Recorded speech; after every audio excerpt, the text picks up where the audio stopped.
Godzilla vs. Kong is finally out in the world, and while most people are paying attention to the eponymous titans, the film has more than just these two monsters. Here are 5 characters from the film who are more important than you probably realize.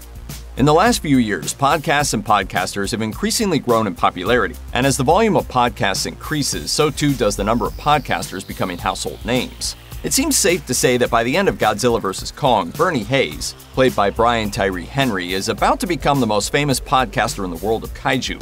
By the time we're introduced to Bernie, he's already dedicated several hundred episodes worth of podcast time to exploring the conspiracies behind monarch and giant monsters. If Bernie's podcast was popular before the events of Godzilla vs. Kong, then imagine how popular he'll be after playing an active role in helping the two monsters defeat Mechagodzilla. And imagine how informed the public at large will be about Apex and their shenanigans. And while we're on the subject of giant robots, there aren't exactly villains in Godzilla vs. Kong so much as there are antagonists who think they're doing something smart, only to wind up hoisted by their own egomania.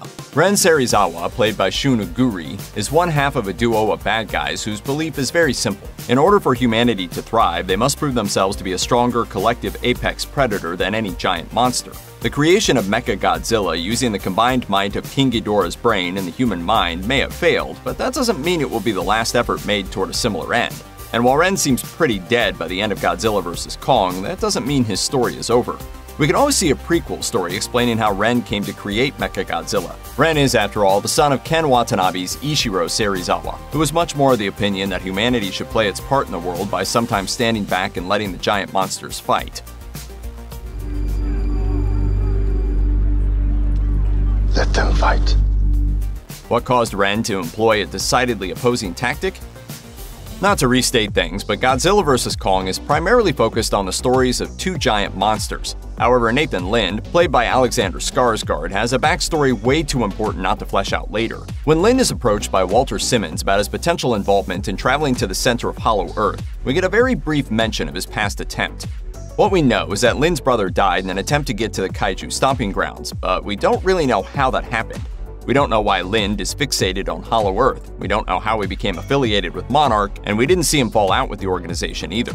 That story is at least worth a tie-in comic. But much like Ren, the other reason why Lind is so important is that it's his ideas that helped drive the journey to Hollow Earth in the first place. It seems likely that Lind will play an important role in understanding and even benefiting from Hollow Earth in forthcoming stories. Ilene Andrews, played by Rebecca Hall, is the reason King Kong stays safe for as long as he does. She's his guardian in many ways. The containment area Kong calls home exists in part because of Andrews, and the safeguards used to keep Kong safe as he travels to Hollow Earth are a result of her care as well. When we see Hollow Earth, one of the things we notice straight away is that there is even more monster life down there, and if there's anyone who can catalog and understand that life, it's Ilene Andrews. Andrews is important for the future of this franchise precisely because she'll likely stand opposed to the destroy all monsters edict of the antagonists. And as she takes on more power at Monarch in the wake of the story, any attempts to build mechs will likely be tempered by Andrews' level head and respect for all of nature's creatures, including Kong. All that being said, there is one character in Godzilla vs. Kong who stands head and shoulders above the entire rest of the cast, Gia, played by Kaylee Hoddle. To say that Gia's empathy and ability to communicate with Kong literally saved all of humanity's collective bacon is probably an understatement, and she's only going to become more important for humans and monsters alike, both as she gets older.